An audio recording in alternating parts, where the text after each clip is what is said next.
कति ठुलो रहेछ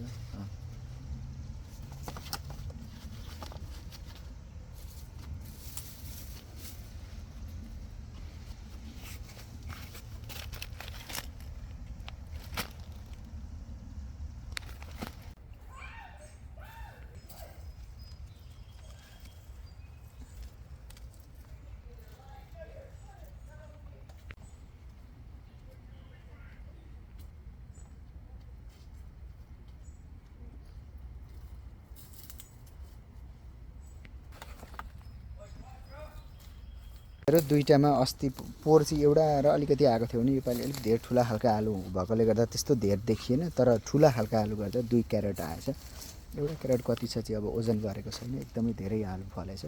राम्रो कुरो अब चाहिँ हामी गएर मुला रोप्छौँ एउटामा र अर्कोमा चाहिँ साग रोप्छौँ खाली भइसकेपछि अब अगस्तमा चाहिँ फेरि आलु रोप्ने कुरो हुँदैन किनभने पानी अब कन्टिन्यू छ अगस्तमा त 31 महिनामा 30 दिन त पानी हुन्छ लगभग काँक्रोको लागि एकदमै राम्रो हुन्छ र अरू पनि हार्भेस्टिङको भिडियोहरू आउँदैछ अहिले भने चाहिँ हामीले छोटो यो आलुको तपाईहरुलाई देखाएको